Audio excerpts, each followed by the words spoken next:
August 12th, 2025, City of Bloomfield Hills City Commission meeting. Please rise to say the Pledge of Allegiance. I pledge allegiance to the flag of the United States of America and to the republic for which it stands, one nation, under God, indivisible, with liberty and justice for all. Before we start the meeting, I would like to take a moment to acknowledge the passing of David Kellett, a former city commissioner and a mayor of Bloomfield Hills. Dave served our city for many years with roles on the Zoning Board of Appeals, the Planning Commission, and 3 consecutive terms on the City Commission, including mayor in 2009. His steady presence and long-standing commitment to civic service were a part of our city's evolution. On a personal note, Dave was also the builder of our first family home in Bloomfield Hills. He built many other homes in our fine city. Today, we'd like to remember and honor his many contributions to Bloomfield Hills and extend our deepest condolences to his family. Thank you. Next, I would like to, the commission now hear an introduction from Chief King, welcoming Public Safety Officer Brett Beckley.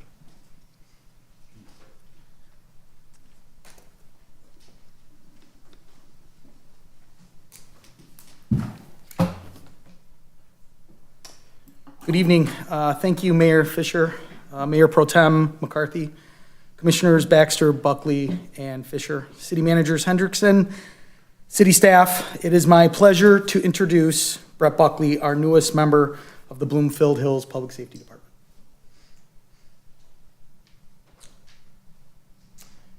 In addition to being an exceptionally qualified candidate, PSO Beckley represents our 25th sworn member, bringing our agency to a fully authorized staffing level. We previously hired a 24th sworn member, PSO Jacob Dickey, who is scheduled to be introduced to this commission at October's meeting. He is currently completing his training at the Oakland Police Academy, and upon his graduation and subsequent completion of our field training program, which is anticipated in early of 2026. That will bring the Bloomfield Hills Public Safety Department to a fully staffed level at operational levels, the first time in over a decade. This is a point of extreme pride for our department from both a local and a national standpoint. A recent national IACP study indicated that approximately 70% of all public safety departments across our nation are understaffed 10% or greater. Locally, no public safety department in the area has accomplished this staffing level at either an operational or authorized level. But back to PSO Beckley. Brett graduated from Flushing High School in 2008. He attended Mott Community College, pursuing a degree in criminal justice before beginning his public safety career. Brett achieved his state certifications as a firefighter 1 and 2 and in hazmat operations after graduating from the Genesee County Fire Academy in 2008. He obtained his state law enforcement license after graduating in 2025 from the Mott Community College Police Academy. Before joining our department, Brett has an extensive and distinguished career in public safety. Brett began his public safety service career with the Flushing Fire Department in 2008 as an on-call firefighter and continues in that capacity today. Brett served with the Genesee County Sheriff's Office as a correctional officer from 2013 through 2014. Brett joined the Flint Township Fire Department in 2019, where he earned promotions to the rank of sergeant, fire marshal, assistant chief, and eventually chief of the fire department in 2023. Brett then transitioned to the Bishop International Airport Public Safety Department, where he worked as a public safety officer, covering both fire and law enforcement duties. Brett made an exceptional decision to then now join the Bloomfield Hills Public Safety Department, the best public safety department on the face of this earth. Agreed. Brett has been described as a thorough, hardworking professional with unquestionable integrity, a passion for public safety, and a passion for his family. Earlier this month, Clerk Burton administered Brett his official oath of office as he began his FTO program. At this time, I would like to call forward Brett's family, including his son Brock, who will pin his badge.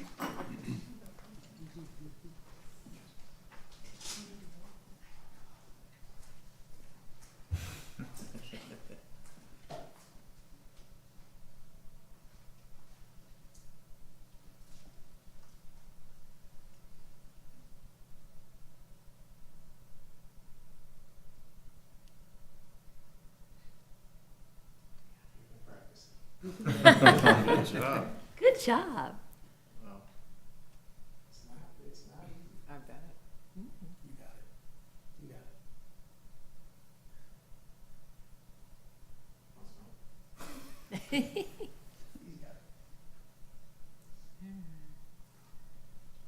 All right. All right.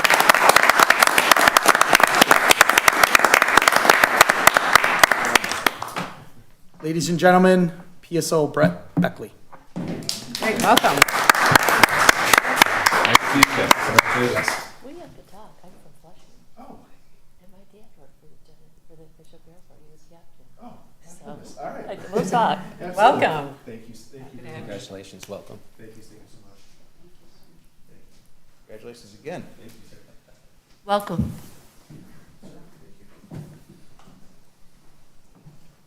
I promise you, I'm going to be way shorter than Chief. I just want to say thank you, first off, to my family. Without them, I would not be here. My dad's a distinguished 30-year firefighter. I'm a third-generation firefighter. My entire family's in public safety, and this is just the path that I had to go down. So, but without my wife, my sons, everyone's help, I would not have been able to make this transition. And thank you. Obviously, I got to thank Chief and the entire city. This is a beautiful place, and I'm very, very excited to be here. Thank you. Welcome. Thank Happy you. to have you. Thank you. Thank you. Congratulations. Yes. I know I wanted to push that one for you. Oh, okay. So they didn't have to. Oh, that was nice. Okay, thank you. We'll now review the consent agenda. Get back to regular business. But congratulations. Yes, congratulations, welcome. Getting back to regular business, consent agenda. Any questions or discussion for all these items listed?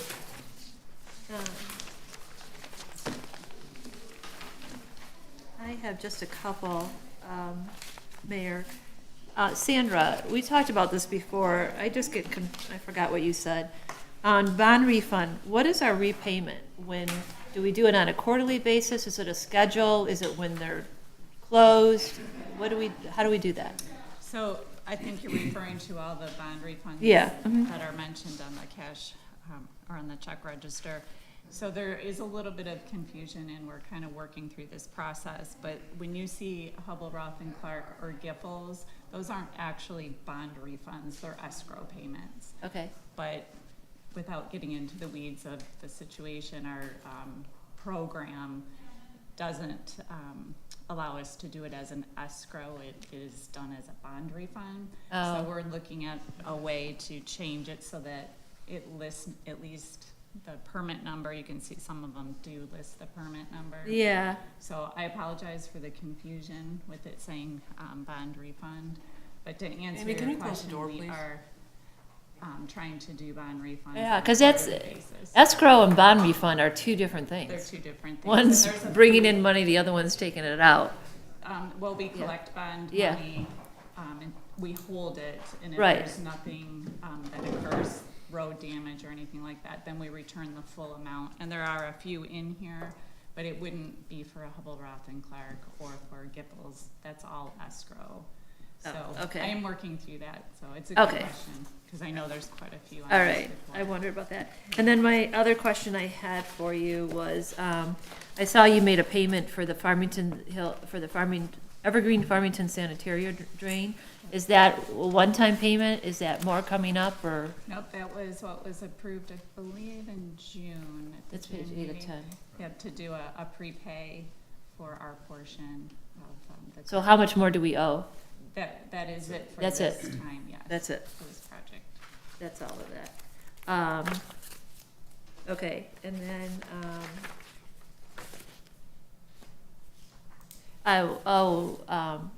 Chief's not here.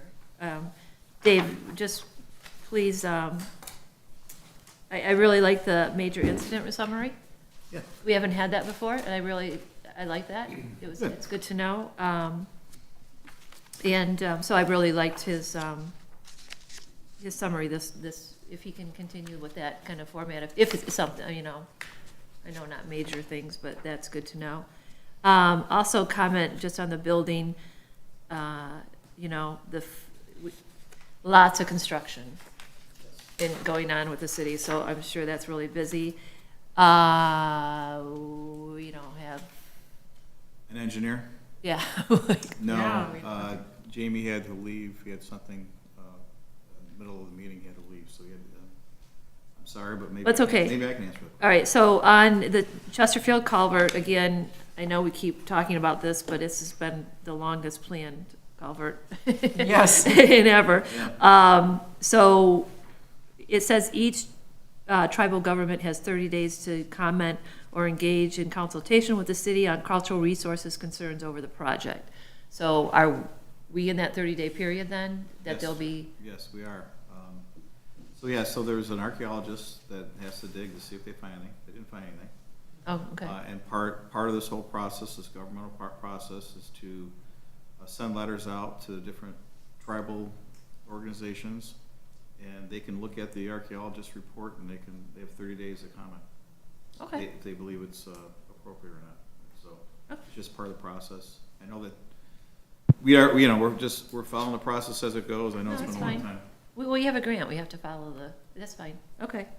That's good to know. So thank you for jumping through all the hoops. Yeah, thank you. That was all I had.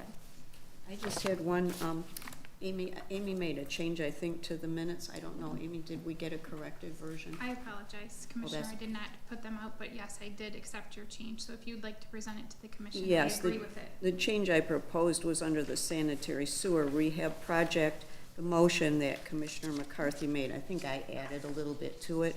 And at the end of this, it says, the project within the city not to exceed the bid amount of $509,879.50. And then it says, subject to the contractor signing the necessary insurance certificates. I propose that instead of signing, we say providing, because they should be providing us with the certificates of insurance to show that they have the proper coverages. So Amy is going to make that change, provided everyone agrees. That was my mistake, I did listen back to the recording, and that was the appropriate word, so I apologize, I didn't get it prepared. Oh, thank you, Amy. If I may, I've got two quick questions. The first one may be for Sandra. What's the Man Queen Vents consulting contract?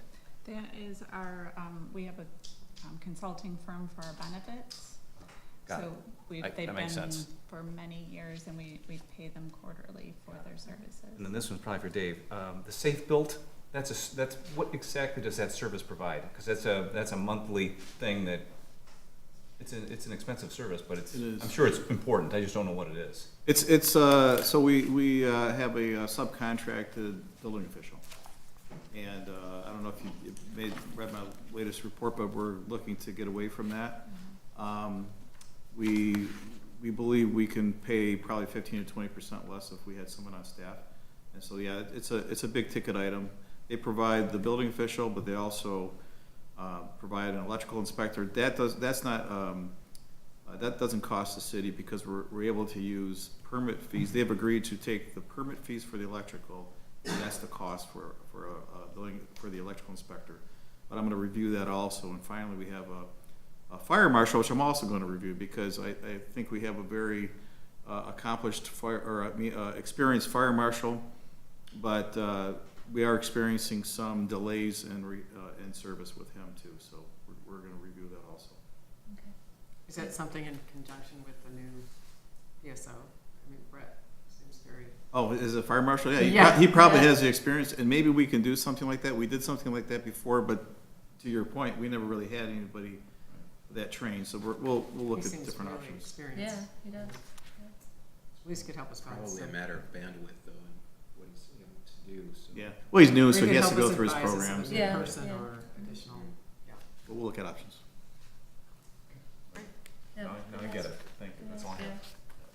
Anything else? Chief King, you were gone, but I just wanted to say that I really liked your report. I liked the added of, activity in the city and everything. I thought it was very thorough, and so, well done. And keep, continuing with the, Now we will open the floor for public comments. If there's anyone in the audience who wishes to address the council, please step forward, State your name and address for the record and 3 minutes. The That is, legend Yes, yes. Tall enough. yes. Okay. When we had the Cranbrook and Brady Lane signs made, we asked the manufacturer, this EF, whatever it is, to, EF Anderson, to provide us with appropriate font. And then I called back and found out that that's what the font was. So they created that with appropriate font, but they did create it with a 3-inch letter and not a 4-inch. So maybe before we vote on this, we should see one more sample. It doesn't have to be all mocked up in the crisscross, but just a blade showing the font, appropriate Blade, size. that's the term, the blade. Well, I mean, I guess, yeah, we certainly can do that, but, I mean, at the end of the day, if we're gonna be as compliant as possible, it would have to be 4 inches tall. Well, and it may have to be larger depending upon where the sign is located. Because it says it could be up to 8 inches or 12, if it's on a more than 40-mile-per-hour street, it has to be 8 inches. The- All our the residential upper- streets We would don't have be- any over 40. Well, on Woodward, along But Woodward. that's, we don't own Woodward though, right? Trowbridge sign, our Trowbridge sign is on Woodward. We do have signs on Woodward. The majority of them, I think it's 25 miles an hour and under is a 4-inch letter. Oh, okay. But you're right, the over 25 or something up to 40 miles an hour. Yeah, 25 miles even per if hour or you're- less is 4, 40 miles or less is 6. So even if you're turning onto a 25-mile-an-hour, More than it has to 40. adhere to the Woodward speed limit So requirement. That's the road that you're seeing the sign from Sure. at That's speed, right. so it needs to be a certain size. Because it's because of the speed. Sure. You know, you're gonna need bigger letters, I guess, to see So something. can I ask for example, Rudgate, where I live, the letters are not 4 inches, they're something smaller, I know what the dimension Yeah, is. I look like 2.5. Yeah. Do we know offhand what the dimension is? Smaller than 3, I think you're right, they're 2.5, they were not right. Yeah. So I guess my only thought is, I mean, I like the metal, I understand the reason for the metal, maintenance and all that. Even though it's recommended to be 4, can't we agree that maybe it could be something other than 4? Because 4 on some of those small, I guess my only point is a lot of those street signs which are quiet, you know, they're kind of smaller. We're gonna go from 2 to 4. We're gonna get a That's lot of gonna look uproar. really loud Residents. on a 25-mile-an-hour street. Now, I'm glad you pulled that out. I agree. I'm for new signs, I'm for signs that are reflective, which we don't have today. Right. I just think that there should be a sensitivity towards scale, only because you don't need something really loud, and loud would be big. Like, Bennington we have like 10 houses on it, and you're gonna have, Bennington's gonna be like this, on that little, you know what I mean? It's Right, like Trowbridge. And I guess I'm saying that specifically to the residential streets that have a Woodward Yeah. impact and such, you know, I'm not really Yeah. addressing that. It's the interior streets that are quiet. Yeah, yeah. Well, if you go to 3 to 4, you're compliant with the law. And so that might be something that may be a consideration. If it's retroreflective, it's compliant with the law. If it's this font, I believe it's compliant. If you shrink it down for any reason, it's not compliant. So all the streets, so a lot of the old street signs we have today are not compliant. They are not compliant. I don't think any of them are. So, I mean, I guess the commission would have to decide if we're going to take this step, or if you're gonna take the step to replace them as needed, would you replace them with something that's compliant currently? I guess I'm supportive of an incremental improvement. I wouldn't want to go bananas. I think we all that's agree my to that, position. but it's gonna be awkward if one sign is different than the rest in the neighborhood. Yeah, we're not solving for anything if we do this. If we do incrementally, then we're adding just yet another different sign to what's already out there. Well, we definitely have to do incremental. for Well, we do, certain but reasons, not, I think we should do it within a set period of time, because you're not solving anything.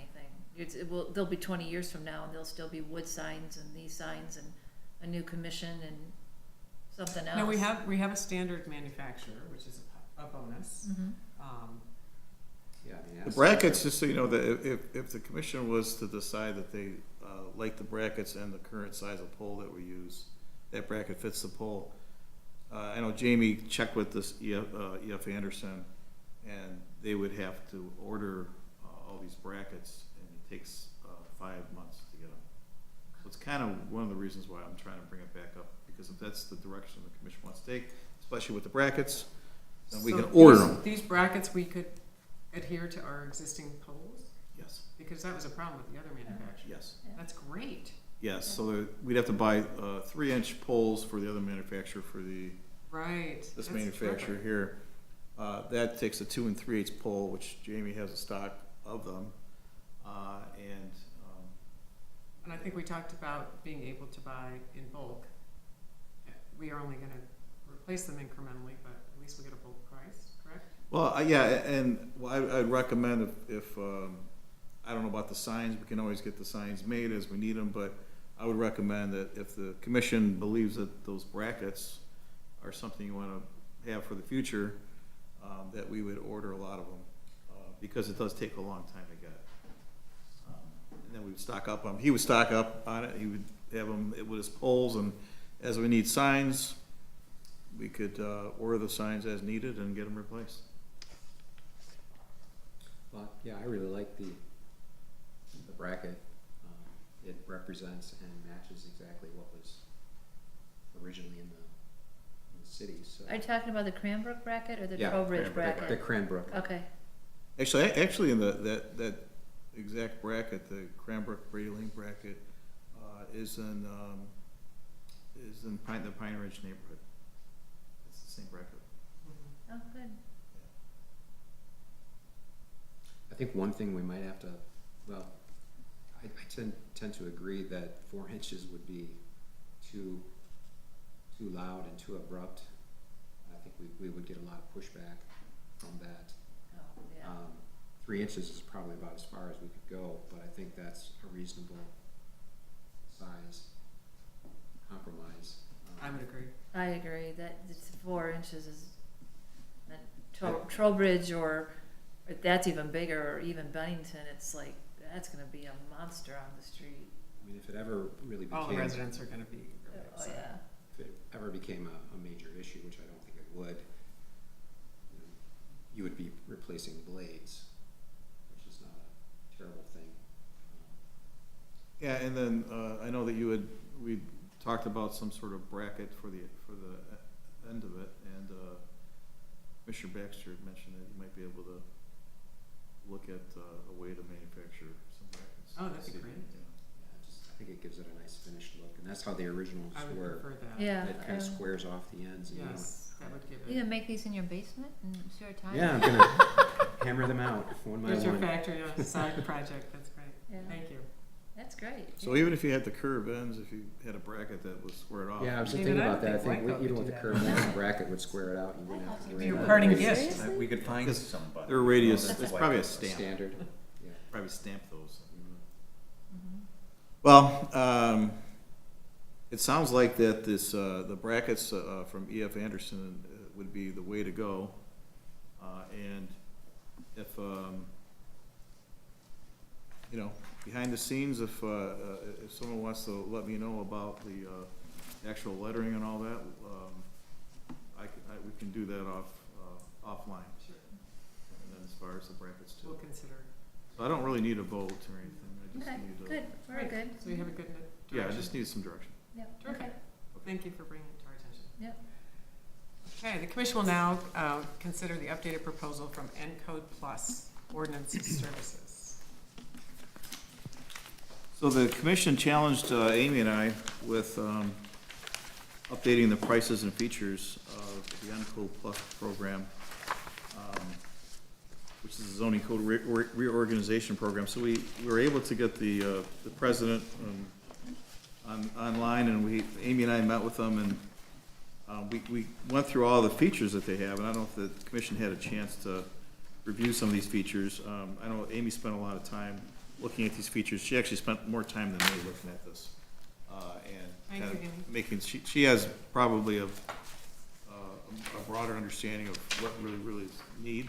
And so Amy, I don't know if you want to comment on this, if you wouldn't mind. No, not at all. So, the commission saw the presentation, and I think what I took away from the last conversation was, direction for Dave and I to really evaluate what we could see as being helpful for staff and residents and people that use our code the most. And I think I mentioned at one of these discussions that I get daily calls about our code. So the opportunity to improve the system and the way that people use it is welcomed. The front of the memo lists the items that we focused on with the contractor, and a few of these are we have to have. The cloud library and the auto notification were things that were part of the proposal at zero cost.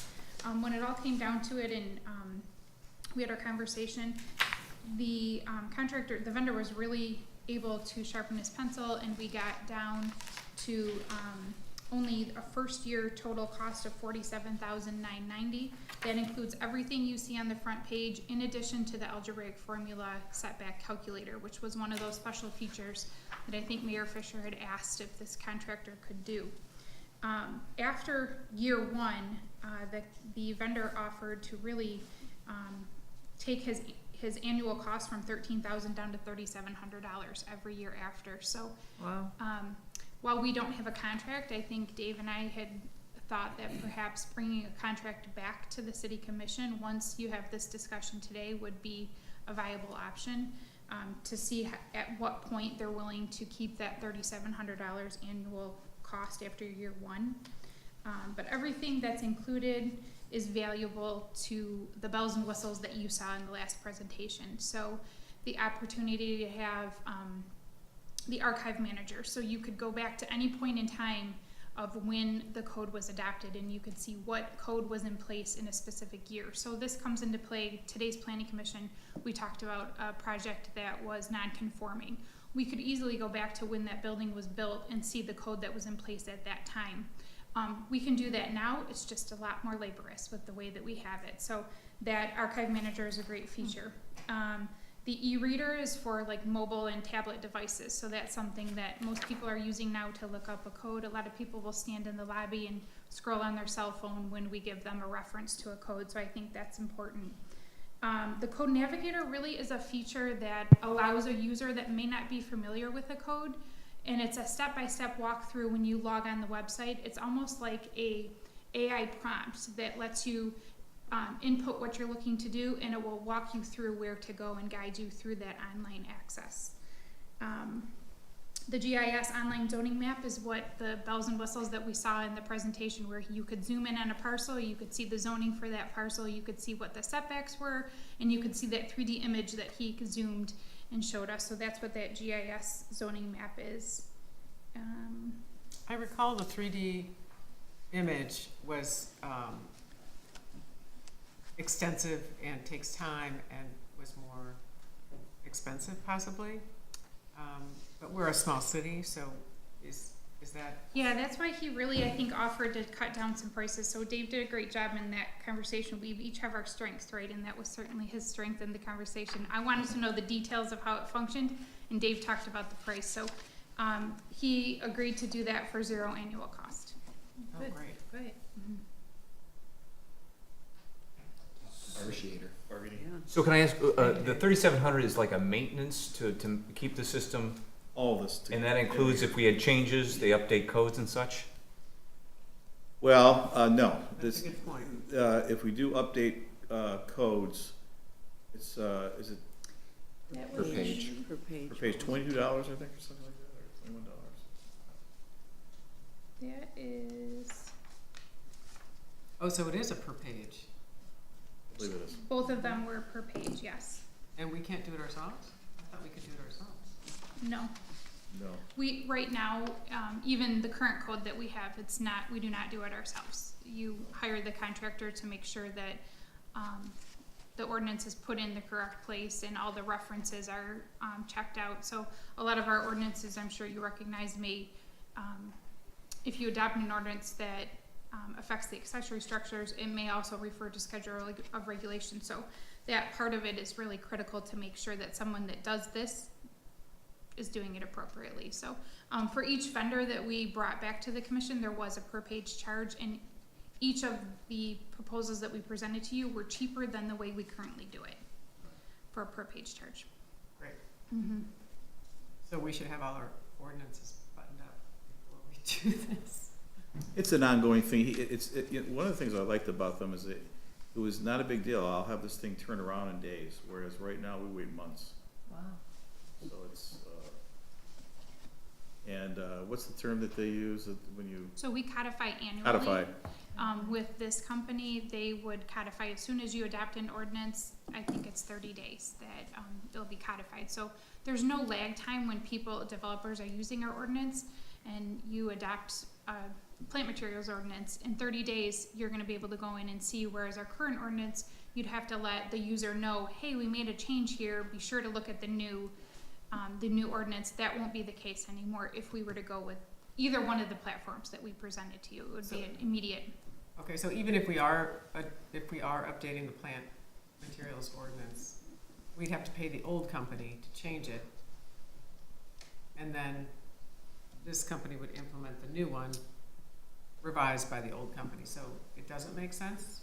Do you see what I'm saying? You're I'm saying, not following you. so right now, can we change an ordinance and without paying a per page thing to our current, We equivalent? don't pay it per page, but we do pay an annual fee for them to do this. Well, while we're in that 1-year period, we're pretty close on a couple ordinances. Doesn't it make sense to get them in before? I think I understand your question. So there's a fee that we pay annually to codify currently, Okay, but there's also a fee that we pay every time you adopt an ordinance. So change or adopt a new one? the same. Same Yeah. thing? Mhm. Okay. So if next month, the city commission adopts the plant material ordinance, and I send this out to the company that we currently use because we haven't changed yet to N-code. If we change to N-code, that will be part of the ordinance. They won't have to redo it because it's already there. So that will not be a double charge. This company, I will send it right away. It will be part of it. When N-code comes on, it's part of the project. It's not gonna be an extra charge. It's already in the ordinance then. So it does behoove us to get that in now. I don't see the code is a living document. I don't see that you're ever gonna be able to pick a point in time and say this is the perfect time to do it, because there's always opportunity to make changes. So I think, Right.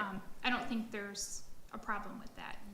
Well, the cost seems relatively minimal compared to the opportunity cost of not having it available. If you're waiting for whatever ordinances to be updated and it takes 6 months, well, that's 6 months that we weren't able to use the new software, so there's gotta be some opportunity costs. It literally is probably gonna cost $200 to Yeah. update the plant material. Okay, so it's- don't worry Yeah. about it. Okay. Yeah, okay. No, this sounds good. Let's, Are there any elements of all of the contract that you don't think we need, or you think is something we could live without, or is too expensive to implement? Not because he was willing to cut the annual cost. So I feel like when you look at the difference between the previous quote that we brought to you was $45,110 for year one. The current proposal is $47,990. But then that's offset by the annual year after cost. I feel like there's value in every platform that they offer, and because he was willing to cut those annual costs, I think it makes sense to go with the full product. If we see, and I think Dave and I talked about this, if after a year or two we kind of see, oh, no one's really using this feature, or we don't find that it's functional for us, I think we can always reevaluate those add-ons. okay, Great. good. Thank you for all your research and meeting with them and getting all the bids, quotes appropriate. Thank you very much. Thank you. Do you need a vote from us or just a direction?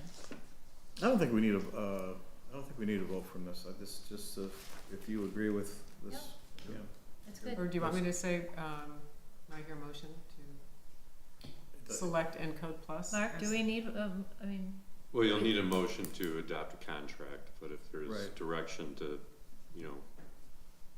just move ahead and get a proposed contract underway, if you don't need a motion, there's no harm in doing it though either. oh, okay. One of the things that we would probably do next month is, we'd bring a contract back, but we would have Mark review it first, Yes, and then please. bring it back to you if you have questions or any modifications, but there was also, I think there's something in the budget some time ago to do this, but there's nothing in the budget now, so Sandra would have to also bring a budget on it. And Right, so, we believe we can this legitimately can be paid for through building funds and the other funds. Yeah, all buildings. So Right. I'll make a motion. It's nice to have it Oops. give back to the residents. It'll be a Yeah. great tool for the residents and the Yes. builders. Yeah. Yes. And it's apples to apples, so I like that. Thank you. So I'll make a motion to move forward with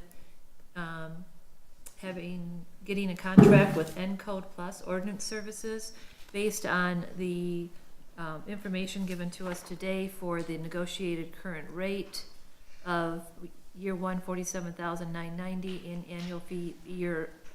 Annual fee after year one is $3,700. Any second? I second that. Those in favor? Aye. Any opposed? Great. Thank you for moving forward with them. Thank you. Thank you.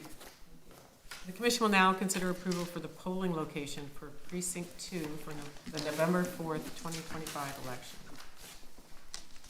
Thank you, Mayor. For those of you that are planning commission, I had to step out because this was new information to me. So I'm happy to answer any questions, but I'll kind of walk through the situation that we find ourselves. So for the last 20 years, we've had precinct 2 polling location at the Congregational Church of Birmingham, which is at 1000 Cranbrook Road. It's been a great relationship.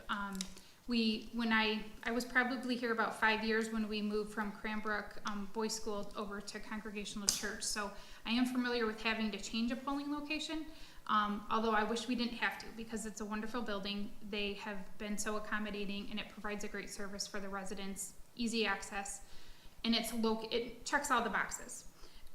So they are going through a situation at their church building where they cannot offer the space for us at this time. They are determining what they're going to do with their property, and so they can't offer us, they can't commit to us that the building will be available in November. Election law requires several things to be considered when you're establishing a polling location, and I outlined it in that memo. I realized I didn't give you an opportunity to review it, but one of the critical points is that I have 60 days to ask the city commission to establish a polling location. So given that timing, you will not have another meeting before that 60 days is up. So what I'm asking you today is if you could approve 4 locations and for me to determine between those 4 locations which works best to serve the voters of precinct 2. And I listed on there the Kingsley Inn, the Open Hunt Club, the Village Club, and the Unitarian Church on Woodward. So election law, and I have it in the memo, requires first that it should be a public building in that precinct location if that is available. And so there's specific language about if that is not available, then what I need to consider. So at this point, the Kingsley Inn is available, but that was the only one I had time to talk with. So because of the timing and the requirement of the city commission to make this vote, I wanted to see if there's any questions that you had, but if you would authorize me to determine between those 4 locations which was the best to serve the voters on November 4th for precinct 2. So precinct 2, can you just kind of give me a general where's the outline? Sure.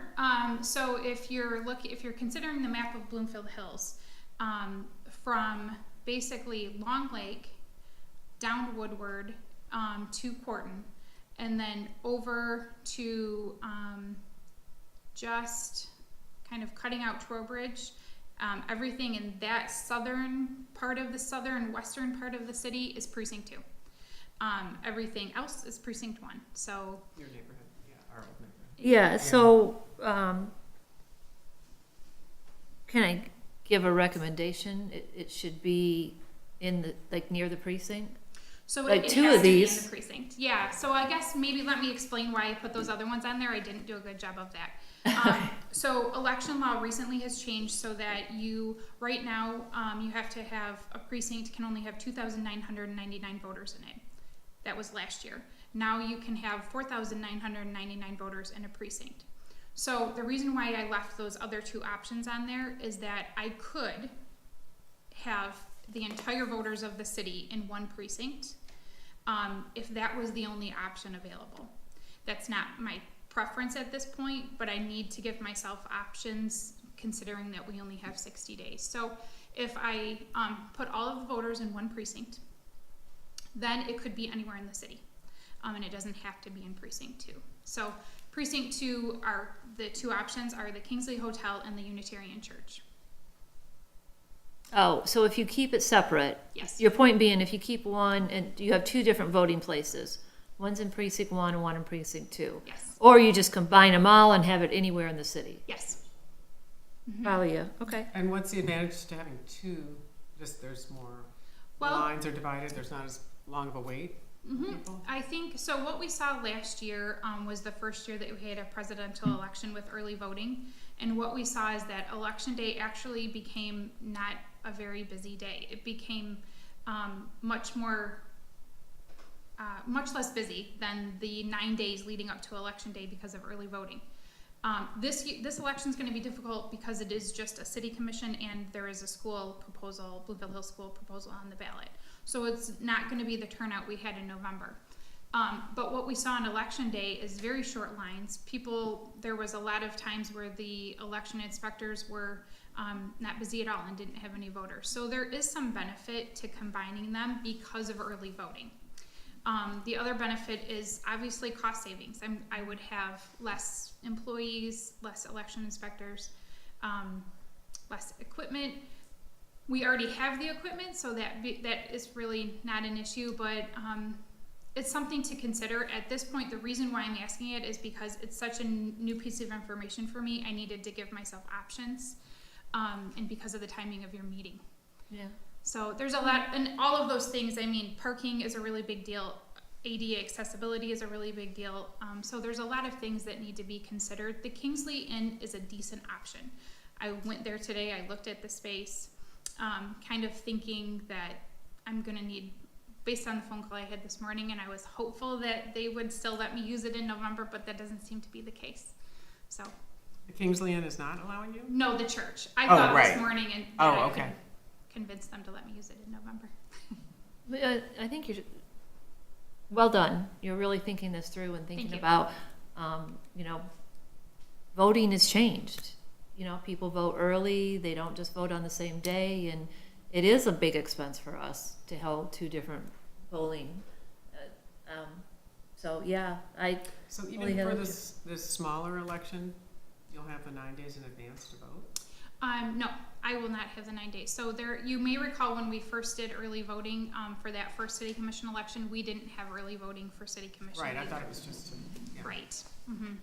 And because we didn't join the early voting consortium with the county, we're not obligated to participate in their early voting locations. So the city commission made the decision to do early voting on their own, separate from the county, which I think we heard from the voters was really a welcome choice.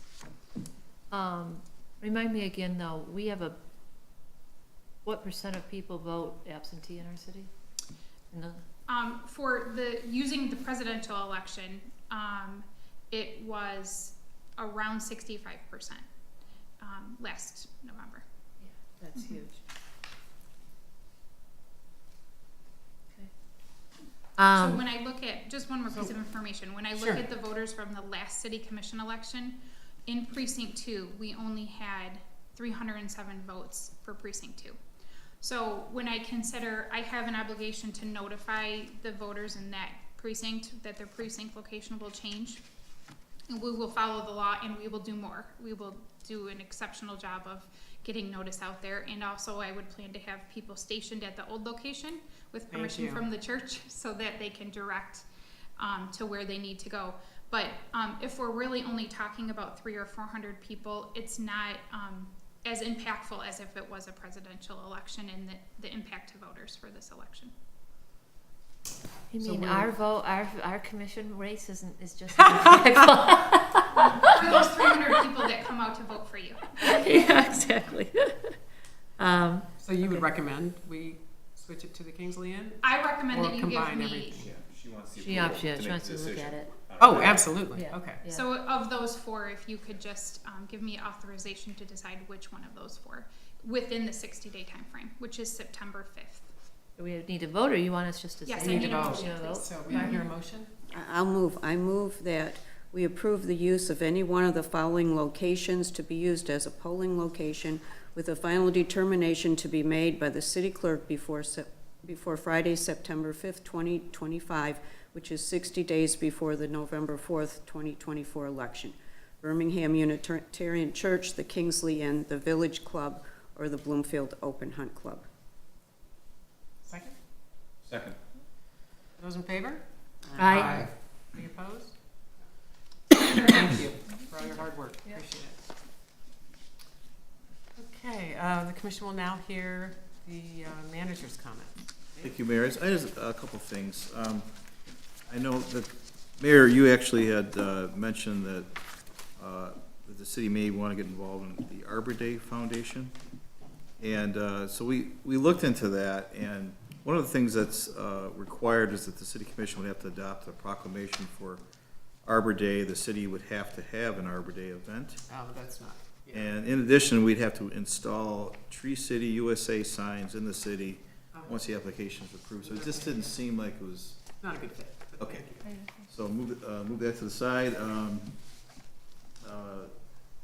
I want to let you know that I don't think we've had much response from our assessing.